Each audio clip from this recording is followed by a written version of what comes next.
جن کے بارے میں اللہ نے کوئی دلیل نہیں اتاری، ان کا ٹھکانہ جہنم ہے اور وہ ظالموں کا بدترین ٹھکانہ ہے۔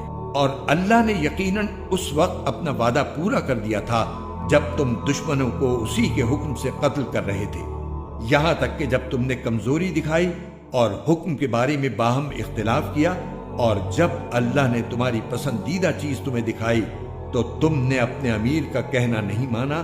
تم میں سے کچھ لوگ وہ تھے جو دنیا چاہتے تھے اور کچھ وہ تھے جو آخرت چاہتے تھے، پھر اللہ نے ان سے تمہارا رخ پھیر دیا تاکہ تمہیں آزمائے۔ البتہ اب وہ تمہیں معاف کر چکا ہے اور اللہ مومنوں پر بڑا فضل کرنے والا ہے۔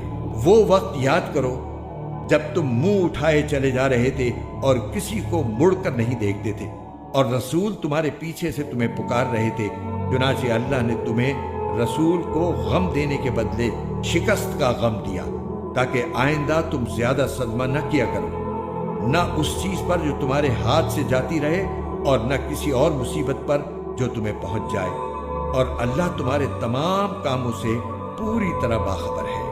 پھر اس غم کے بعد اللہ نے تم پر طمانینت نازل کی، ایک اونگ جو تم میں سے کچھ لوگوں پر چھا رہی تھی، اور ایک گروہ وہ تھا جسے اپنی جانوں کی پڑی ہوئی تھی۔ وہ لوگ اللہ کے بارے میں ناحق ایسے گمان کر رہے تھے جو جہالت کے خیالات تھے۔ وہ کہہ رہے تھے، کیا ہمیں بھی کوئی اختیار حاصل ہے؟ کہہ دو کہ اختیار تو تمام تر اللہ کا ہے۔ یہ لوگ اپنے دلوں میں وہ باتیں چھپاتے ہیں جو آپ کے سامنے ظاہر نہیں کرتے۔ کہتے ہیں کہ اگر ہمیں بھی کچھ اختیار ہوتا تو ہم یہاں قتل نہ ہوتے۔ کہہ دو کہ اگر تم اپنے گھروں میں ہوتے تب بھی جن کا قتل ہونا مقدر میں لکھا جا چکا تھا وہ خود باہر نکل کر اپنی اپنی قتل گاہوں تک پہنچ جاتے۔ اور یہ سب اس لیے ہوا تاکہ جو کچھ تمہارے سینوں میں ہے اللہ اسے آزمائے، اور جو کچھ تمہارے دلوں میں ہے اس کا میل کچیل دور کر دے۔ اللہ دلوں کے بھید کو خوب جانتا ہے۔ جن لوگوں نے اس دن پیٹھ پھیری جب دونوں لشکر ایک دوسرے سے ٹکرائے، در حقیقت ان کے بعض اعمال کے نتیجے میں شیطان نے ان کو لغزش میں مبتلا کر دیا تھا، اور یقین رکھو کہ اللہ نے انہیں معاف کر دیا ہے۔ یقیناً اللہ بہت معاف کرنے والا بڑا بردبار ہے۔ اے ایمان والو، ان لوگوں کی طرح نہ ہو جانا جنہوں نے کفر اختیار کر لیا ہے، اور جب ان کے بھائی کسی سرزمین میں سفر کرتے ہیں یا جنگ میں شامل ہوتے ہیں تو یہ ان کے بارے میں کہتے ہیں کہ اگر وہ ہمارے پاس ہوتے تو نہ مرتے اور نہ مارے جاتے۔ ان کی اس بات کا نتیجہ تو صرف یہ ہے کہ اللہ ایسی باتوں کو ان کے دلوں میں حسرت کا سبب بنا دیتا ہے، ورنہ زندگی اور موت تو اللہ دیتا ہے، اور جو عمل بھی تم کرتے ہو اللہ اسے دیکھ رہا ہے۔ اور اگر تم اللہ کے راستے میں قتل ہو جاؤ یا مر جاؤ تب بھی اللہ کی طرف سے ملنے والی مغفرت اور رحمت ان چیزوں سے کہیں بہتر ہے جو یہ لوگ جمع کر رہے ہیں۔ اور اگر تم مر جاؤ یا قتل ہو جاؤ تو اللہ ہی کے پاس تو لے جا کر اکٹھے کیے جاؤ گے۔ ان واقعات کے بعد اللہ کی رحمت ہی تھی جس کی بنا پر اے پیغمبر تم نے ان لوگوں سے نرمی کا برتاؤ کیا۔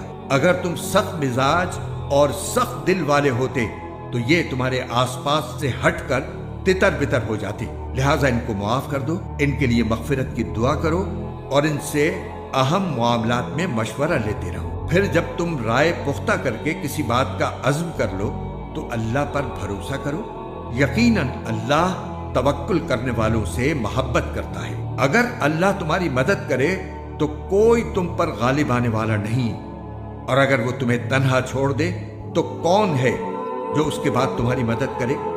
اور مومنوں کو چاہیے کہ وہ اللہ ہی پر بھروسہ رکھے، اور کسی نبی سے یہ نہیں ہو سکتا کہ وہ مال غنیمت میں خیانت کرے، اور جو کوئی خیانت کرے گا وہ قیامت کے دن وہ چیز لے کر آئے گا جو اس نے خیانت کر کے لی ہوگی۔ پھر ہر شخص کو اس کے کیے کا پورا بدلہ دیا جائے گا اور کسی پر کوئی ظلم نہیں ہوگا۔ بھلا جو شخص اللہ کی خوشنودی کا تابع ہو وہ اس شخص کی طرح ہو سکتا ہے جو اللہ کی طرف سے ناراضی لے کر لوٹا ہو اور جس کا ٹھکانہ جہنم ہو، اور وہ بہت برا ٹھکانہ ہے۔ اللہ کے نزدیک ان لوگوں کے درجات مختلف ہیں، اور جو کچھ یہ کرتے ہیں اللہ اس کو خوب دیکھتا ہے۔ حقیقت یہ ہے کہ اللہ نے مومنوں پر بڑا احسان کیا کہ ان کے درمیان انہی میں سے ایک رسول بھیجا جو ان کے سامنے اللہ کی آیتوں کی تلاوت کرے، انہیں پاک صاف بنائے اور انہیں کتاب اور حکمت کی تعلیم دے، جبکہ یہ لوگ اس سے پہلے یقیناً کھلی گمراہی میں مبتلا تھے۔ جب تمہیں ایک ایسی مصیبت پہنچی جس سے دگنی تم دشمن کو پہنچا چکے تھے، تو کیا تم ایسے موقع پر یہ کہتے ہو کہ یہ مصیبت کہاں سے آ گئی؟ کہہ دو کہ یہ خود تمہاری طرف سے آئی ہے، بے شک اللہ ہر چیز پر قادر ہے۔ اور تمہیں جو مصیبت اس دن پہنچی جب دونوں لشکر ٹکرائے تھے، وہ اللہ کے حکم سے پہنچی تاکہ وہ مومنوں کو بھی پرکھ کر دیکھ لے اور منافقین کو بھی دیکھ لے۔ اور ان منافقوں سے کہا گیا تھا کہ آؤ اللہ کے راستے میں جنگ کرو یا دفاع کرو، تو انہوں نے کہا تھا کہ اگر ہم دیکھتے کہ جنگ کی طرح جنگ ہوگی تو ہم ضرور آپ کے پیچھے چلتے۔ اس دن جب وہ یہ بات کہہ رہے تھے، وہ ایمان کی بنسبت کفر سے زیادہ قریب تھے۔ وہ اپنے منہ سے وہ بات کہتے ہیں جو ان کے دلوں میں نہیں ہوتی، اور جو کچھ یہ چھپاتے ہیں اللہ اسے خوب جانتا ہے۔ یہ وہ لوگ ہیں جو اپنے شہید بھائیوں کے بارے میں بیٹھے بیٹھے یہ باتیں بناتے ہیں کہ اگر وہ ہماری بات مانتے تو قتل نہ ہوتے۔ کہہ دو کہ اگر تم سچے ہو تو خود اپنے آپ ہی سے موت کو ٹال دینا، اور اے پیغمبر، جو لوگ اللہ کے راستے میں قتل ہوئے ہیں انہیں ہرگز مردہ نہ سمجھنا، بلکہ وہ زندہ ہے، انہیں اپنے رب کے پاس رزق ملتا ہے۔ اللہ نے ان کو اپنے فضل سے جو کچھ دیا ہے وہ اس پر مگن ہے، اور ان کے پیچھے جو لوگ ابھی ان کے ساتھ شہادت میں شامل نہیں ہوئے، ان کے بارے میں اس بات پر بھی خوشی مناتے ہیں کہ جب وہ ان سے آ کر ملیں گے تو نہ ان پر کوئی خوف ہوگا اور نہ وہ غمگین ہوں گے۔ وہ اللہ کی نعمت اور فضل پر بھی خوشی مناتے ہیں، اور اس بات پر بھی کہ اللہ مومنوں کا اجر ضائع نہیں کرتا۔ وہ لوگ جنہوں نے زخم کھانے کے بعد بھی اللہ اور رسول کی پکار کا فرما برداری سے جواب دیا، ایسے نیک اور متقی لوگوں کے لیے زبردست اجر ہے۔ وہ لوگ جن سے کہنے والوں نے کہا تھا کہ یہ مکے کے کافر لوگ تمہارے مقابلے کے لیے پھر سے جمع ہو گئے ہیں، لہٰذا ان سے ڈرتے رہنا، تو اس خبر نے ان کے ایمان میں اور اضافہ کر دیا، اور وہ بول اٹھے کہ ہمارے لیے اللہ کافی ہے اور وہ بہترین کارساز ہے۔ نتیجہ یہ کہ یہ لوگ اللہ کی نعمت اور فضل لے کر اس طرح واپس آئے کہ انہیں ذرا بھی گزن نہیں پہنچی، اور وہ اللہ کی خوشنودی کے تابع رہے، اور اللہ فضل عظیم کا مالک ہے۔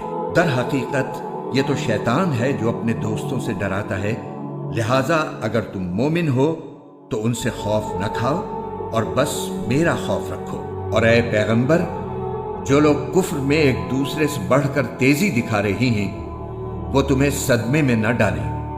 یقین رکھو وہ اللہ کا ذرا بھی نقصان نہیں کر سکتے۔ اللہ یہ چاہتا ہے کہ آخرت میں ان کا کوئی حصہ نہ رکھے، اور ان کے لیے زبردست عذاب تیار ہے۔ جن لوگوں نے ایمان کے بدلے کفر کو مول لے لیا ہے وہ اللہ کو ہرگز ذرا بھی نقصان نہیں پہنچا سکتے، اور ان کے لیے ایک دکھ دینے والا عذاب تیار ہے۔ اور جن لوگوں نے کفر اپنا لیا ہے وہ ہرگز یہ نہ سمجھیں کہ ہم انہیں جو ڈھیل دے رہے ہیں وہ ان کے لیے کوئی اچھی بات ہے۔ حقیقت یہ ہے کہ ہم تو انہیں صرف اس لیے ڈھیل دے رہے ہیں تاکہ وہ گناہ میں اور آگے بڑھ جائیں، اور آخر کار ان کے لیے ایسا عذاب ہوگا جو انہیں ذلیل کر کے رکھ دے گا۔ اللہ ایسا نہیں کر سکتا کہ مومنوں کو اس حالت پر چھوڑے رکھے جس پر تم لوگ اس وقت ہو، جب تک وہ ناپاک کو پاک سے الگ نہ کر دے، اور دوسری طرف وہ ایسا بھی نہیں کر سکتا کہ تم کو براہ راست غیب کی باتیں بتا دے۔ ہاں، وہ جتنا بتانا مناسب سمجھتا ہے اس کے لیے اپنے پیغمبروں میں سے جس کو چاہتا ہے چن لیتا ہے۔ لہٰذا تم اللہ اور اس کے رسولوں پر ایمان رکھو، اور اگر ایمان رکھو گے اور تقوی اختیار کرو گے تو زبردست ثواب کے مستحق ہوگے۔ اور جو لوگ اللہ کے دیے ہوئے مال میں بخل سے کام لیتے ہیں وہ ہرگز یہ نہ سمجھیں کہ یہ ان کے لیے کوئی اچھی بات ہے، اس کے برعکس یہ ان کے حق میں بہت بری بات ہے۔ جس مال میں انہوں نے بخل سے کام لیا ہوگا، قیامت کے دن وہ ان کے گلے کا طوق بنا دیا جائے گا، اور سارے آسمان اور زمین کی میراث صرف اللہ ہی کے لیے ہے، اور جو عمل بھی تم کرتے ہو اللہ اس سے پوری طرح باخبر ہے۔ اللہ نے ان لوگوں کی بات سن لی ہے جو یہ کہتے ہیں کہ اللہ فقیر ہے اور ہم مالدار ہیں۔ ہم ان کی یہ بات بھی ان کے اعمال نامے میں لکھے لیتے ہیں، اور انہوں نے انبیاء کو جو ناحق قتل کیا ہے اس کو بھی، اور پھر کہیں گے کہ دہکتی آگ کا مزہ چکھو۔ یہ سب تمہارے ہاتھوں کے کرتوت کا نتیجہ ہے جو تم نے آگے بھیج رکھا تھا، ورنہ اللہ بندوں پر ظلم کرنے والا نہیں ہے۔ یہ وہ لوگ ہیں جو کہتے ہیں کہ اللہ نے ہم سے یہ وعدہ لیا ہے کہ کسی پیغمبر پر اس وقت تک ایمان نہ لائیں جب تک وہ ہمارے پاس ایسی قربانی لے کر نہ آئے جسے آگ کھا جائے۔ تم کہو کہ مجھ سے پہلے تمہارے پاس بہت سے پیغمبر کھلی نشانیاں بھی لے کر آئے، اور وہ چیز بھی جس کے بارے میں تم نے مجھ سے کہا ہے، پھر تم نے انہیں کیوں قتل کیا اگر تم واقعی سچے ہو؟ اے پیغمبر، اگر پھر بھی یہ لوگ تمہیں جھٹلائیں تو یہ کوئی نئی بات نہیں۔ تم سے پہلے بھی بہت سے ان رسولوں کو جھٹلایا جا چکا ہے جو کھلی کھلی نشانیاں بھی لائے تھے، لکھے ہوئے صحیفے بھی، اور ایسی کتاب بھی جو حق کو روشن کر دینے والی تھی۔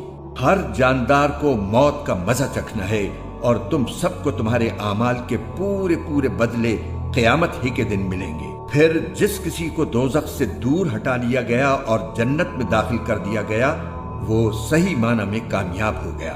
اور یہ دنیاوی زندگی تو جنت کے مقابلے میں دھوکے کے سامان کے سوا کچھ بھی نہیں۔ مسلمانوں، تمہیں اپنے مال و دولت اور جانوں کے معاملے میں اور آزمایا جائے گا، اور تم اہل کتاب اور مشرکین دونوں سے بہت سی تکلیف دہ باتیں سنو گے، اور اگر تم نے صبر اور تقوی سے کام لیا تو یقیناً یہی کام بڑی ہمت کے ہیں جو تمہیں اختیار کرنے ہیں۔ اور ان لوگوں کو وہ وقت نہ بھولنا چاہیے جب اللہ نے اہل کتاب سے یہ عہد لیا تھا کہ تم اس کتاب کو لوگوں کے سامنے ضرور کھول کھول کر بیان کرو گے اور اس کو چھپاؤ گے نہیں۔ پھر انہوں نے اس عہد کو پس پشت ڈال دیا اور اس کے بدلے تھوڑی سی قیمت حاصل کر لی۔ اس طرح کتنی بری ہے وہ چیز جو یہ مول لے رہی ہے۔ یہ ہرگز نہ سمجھنا کہ جو لوگ اپنے کیے پر بڑے خوش ہیں اور چاہتے ہیں کہ ان کی تعریف ان کاموں پر بھی کی جائے جو انہوں نے کیے ہی نہیں، ایسے لوگوں کے بارے میں ہرگز یہ نہ سمجھنا کہ وہ عذاب سے بچنے میں کامیاب ہو جائیں گے۔ ان کے لیے دردناک سزا تیار ہے۔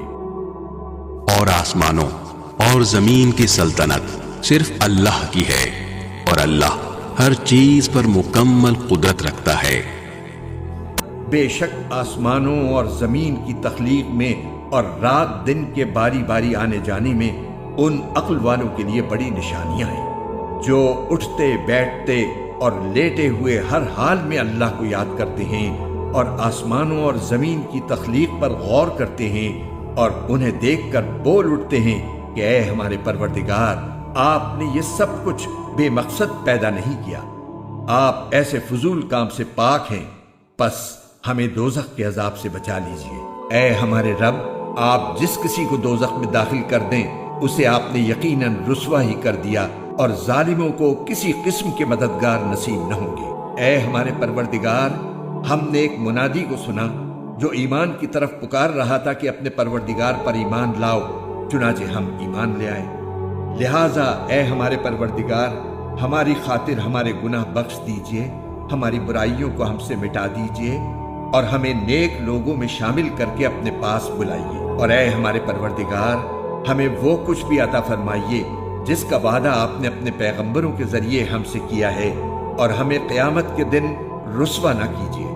یقیناً آپ وعدے کی کبھی خلاف ورزی نہیں کیا کرتے۔ چنانچہ ان کے پروردگار نے ان کی دعا قبول کی اور کہا کہ میں تم میں سے کسی کا عمل ضائع نہیں کروں گا، خواہ وہ مرد ہو یا عورت، تم سب آپس میں ایک جیسے ہو۔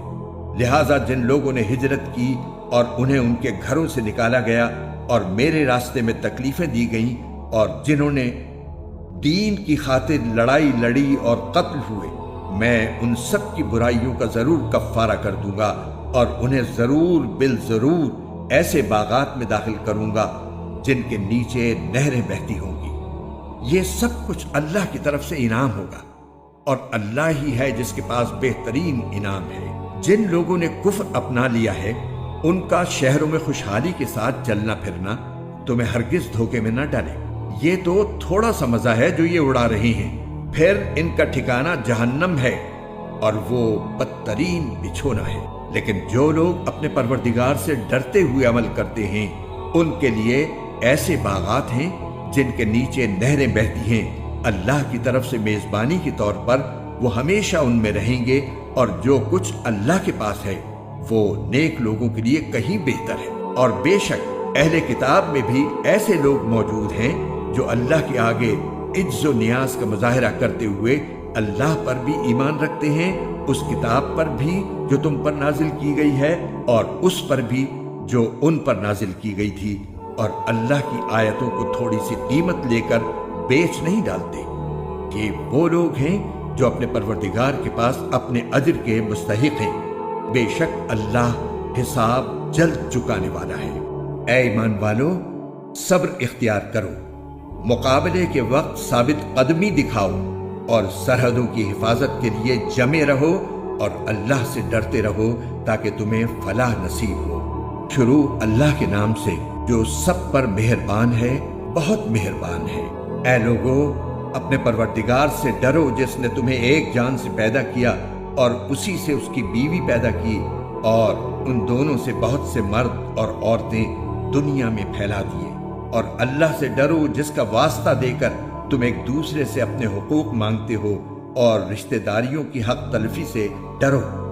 یقین رکھو کہ اللہ تمہاری نگرانی کر رہا ہے، اور یتیموں کو ان کے مال دے دو اور اچھے مال کو خراب مال سے تبدیل نہ کرو، اور ان یتیموں کا مال اپنے مال کے ساتھ ملا کر مت کھاؤ، بے شک یہ بڑا گناہ ہے۔ اور اگر تمہیں یہ اندیشہ ہو کہ تم یتیموں کے بارے میں انصاف سے کام نہیں لے سکو گے تو ان سے نکاح کرنے کے بجائے دوسری عورتوں میں سے کسی سے نکاح کر لو جو تمہیں پسند آئے، 2 سے، 3 سے اور 4 سے۔ ہاں، اگر تمہیں یہ خطرہ ہو کہ تم ان بیویوں کے درمیان انصاف نہ کر سکو گے تو پھر ایک ہی بیوی پر اکتفا کرو، یا ان کنیزوں پر جو تمہاری ملکیت میں ہیں۔ اس طریقے میں اس بات کا زیادہ امکان ہے کہ تم بے انصافی میں مبتلا نہیں ہوگے۔ اور عورتوں کو ان کے مہر خوشی سے دیا کرو، ہاں اگر وہ خود اس کا کچھ حصہ خوش دلی سے چھوڑ دیں تو اسے خوشگواری اور مزے سے کھا لو۔ اور ناسمجھ یتیموں کو اپنے وہ مال حوالے نہ کرو جن کو اللہ نے تمہارے لیے زندگی کا سرمایہ بنایا ہے، ہاں ان کو ان میں سے کھلاؤ اور پہناؤ، اور ان سے مناسب انداز میں بات کر لو۔ اور یتیموں کو جانچتے رہو یہاں تک کہ جب وہ نکاح کے لائق عمر کو پہنچ جائیں، تو اگر تم یہ محسوس کرو کہ ان میں سمجھداری آ چکی ہے تو ان کے مال انہی کے حوالے کر دو، اور یہ مال فضول خرچی کر کے اور یہ سوچ کر جلدی جلدی نہ کھا بیٹھو کہ وہ کہیں بڑے نہ ہو جائیں۔ اور یتیموں کے سرپرستوں میں سے جو خود مالدار ہو وہ تو اپنے آپ کو یتیم کا مال کھانے سے بالکل پاک رکھے، ہاں اگر وہ خود محتاج ہو تو معروف طریقہ کار کو ملحوظ رکھتے ہوئے کھا لے۔ پھر جب تم ان کے مال انہیں دو تو ان پر گواہ بنا لو، اور اللہ حساب لینے کے لیے کافی ہے۔ مردوں کے لیے بھی اس مال میں حصہ ہے جو والدین اور قریب ترین رشتہ داروں نے چھوڑا ہو، اور عورتوں کے لیے بھی اس مال میں حصہ ہے جو والدین اور قریب ترین رشتہ داروں نے چھوڑا ہو، چاہے وہ ترکہ تھوڑا ہو یا زیادہ، یہ حصہ اللہ کی طرف سے مقرر ہے۔ اور جب میراث کی تقسیم کے وقت غیر وارث رشتہ دار، یتیم اور مسکین لوگ آ جائیں تو ان کو بھی اس میں سے کچھ دے دو اور ان سے مناسب انداز میں بات کرو۔ اور وہ لوگ یتیموں کے مال میں خرد برد کرنے سے ڈریں جو اگر اپنے پیچھے کمزور بچے چھوڑ کر جائیں تو ان کی طرف سے فکر مند رہیں گے، لہٰذا وہ اللہ سے ڈریں اور سیدھی سیدھی بات کہا کریں۔ یقین رکھو کہ جو لوگ یتیموں کا مال ناحق کھاتے ہیں وہ اپنے پیٹ میں آگ بھر رہے ہیں، اور انہیں جلد ہی ایک دہکتی آگ میں داخل ہونا ہوگا۔ اللہ تمہاری اولاد کے بارے میں تم کو حکم دیتا ہے کہ مرد کا حصہ 2 عورتوں کے برابر ہے، اور اگر صرف عورتیں ہی ہوں 2 یا 2 سے زیادہ تو مرنے والے نے جو کچھ چھوڑا ہو انہیں اس کا 2/3 حصہ ملے گا، اور اگر صرف ایک عورت ہو تو اسے ترکے کا آدھا حصہ ملے گا۔ اور مرنے والے کے والدین میں سے ہر ایک کو ترکے کا 6واں حصہ ملے گا، بشرطے کہ مرنے والے کی کوئی اولاد ہو، اور اگر اس کی کوئی اولاد نہ ہو اور اس کے والدین ہی اس کے وارث ہوں تو اس کی ماں 3/4 حصے کی حقدار ہے۔ ہاں، اگر اس کے کئی بھائی ہوں تو اس کی ماں کو 6واں حصہ دیا جائے گا، اور یہ ساری تقسیم اس وصیت پر عمل کرنے کے بعد ہوگی جو مرنے والے نے کی ہو، یا اگر اس کے ذمے کوئی قرض ہے تو اس کی ادائیگی کے بعد۔ تمہیں اس بات کا ٹھیک ٹھیک علم نہیں ہے کہ تمہارے باپ بیٹوں میں سے کون فائدہ پہنچانے کے لحاظ سے تم سے زیادہ قریب ہے۔ یہ تو اللہ کے مقرر کیے ہوئے حصے ہیں۔ یقین رکھو کہ اللہ علم کا بھی مالک ہے، حکمت کا بھی مالک۔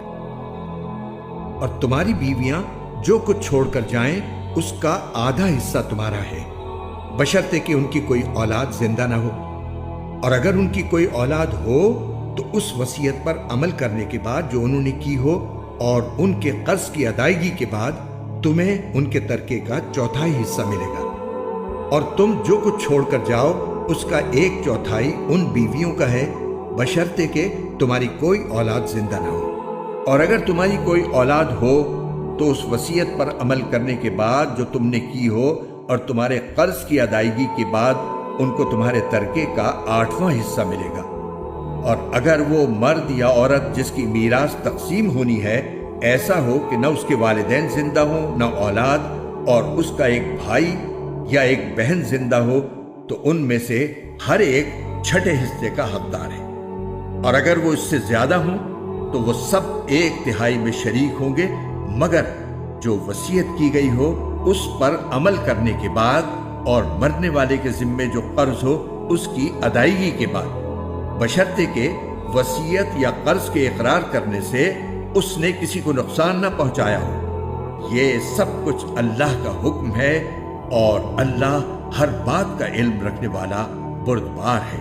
یہ اللہ کی مقرر کی ہوئی حدود ہیں، اور جو شخص اللہ اور اس کے رسول کی اطاعت کرے گا وہ اس کو ایسے باغات میں داخل کرے گا جن کے نیچے نہریں بہتی ہوں گی، ایسے لوگ ہمیشہ ان باغات میں رہیں گے، اور یہ زبردست کامیابی ہے۔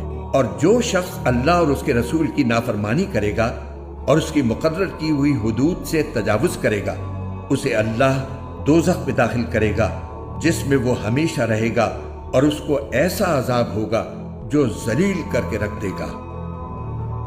تمہاری عورتوں میں سے جو بدکاری کا ارتکاب کریں ان پر اپنے میں سے 4 گواہ بنا لو، چنانچہ اگر وہ ان کی بدکاری کی گواہی دیں تو ان عورتوں کو گھروں میں روک رکھو یہاں تک کہ انہیں موت اٹھا کر لے جائے، یا اللہ ان کے لیے کوئی اور راستہ پیدا کر دے۔ اور تم میں سے جو 2 مرد بدکاری کا ارتکاب کریں ان کو اذیت دو، پھر اگر وہ توبہ کر کے اپنی اصلاح کر لیں تو ان سے درگزر کرو، بے شک اللہ بہت توبہ قبول کرنے والا ہے، بڑا مہربان ہے۔ اللہ نے توبہ قبول کرنے کی جو ذمہ داری لی ہے وہ ان لوگوں کے لیے ہے جو نادانی سے کوئی برائی کر ڈالتے ہیں پھر جلدی ہی توبہ کر لیتے ہیں، چنانچہ اللہ ان کی توبہ قبول کر لیتا ہے، اور اللہ ہر بات کو خوب جاننے والا بھی ہے، حکمت والا بھی۔ توبہ کی قبولیت ان کے لیے نہیں جو برے کام کیے جاتے ہیں، یہاں تک کہ جب ان میں سے کسی پر موت کا وقت آ کھڑا ہوتا ہے تو وہ کہتا ہے کہ میں نے اب توبہ کر لی ہے، اور نہ ان کے لیے ہے جو کفر ہی کی حالت میں مر جاتے ہیں۔ ایسے لوگوں کے لیے تو ہم نے دکھ دینے والا عذاب تیار کر رکھا ہے۔ اے ایمان والو، یہ بات تمہارے لیے حلال نہیں ہے کہ تم زبردستی عورتوں کے مالک بن بیٹھو، اور ان کو اس غرض سے مقید مت کرو کہ تم نے جو کچھ ان کو دیا ہے اس کا کچھ حصہ لے اڑو، الا یہ کہ وہ کھلی بے حیائی کا ارتکاب کریں، اور ان کے ساتھ بھلے انداز میں زندگی بسر کرو۔ اور اگر تم انہیں پسند نہ کرتے ہو تو یہ عین ممکن ہے کہ تم کسی چیز کو ناپسند کرتے ہو اور اللہ نے اس میں بہت کچھ بھلائی رکھ دی ہو۔ اور اگر تم ایک بیوی کے بدلے دوسری بیوی سے نکاح کرنا چاہتے ہو اور ان میں سے ایک کو ڈھیر سارا مہر دے چکے ہو تو اس میں سے کچھ واپس نہ لو، کیا تم بہتان لگا کر اور کھلا گناہ کر کے مہر واپس لوگے؟ اور آخر تم کیسے وہ مہر واپس لے سکتے ہو جبکہ تم ایک دوسرے کے اتنے قریب ہو چکے تھے اور انہوں نے تم سے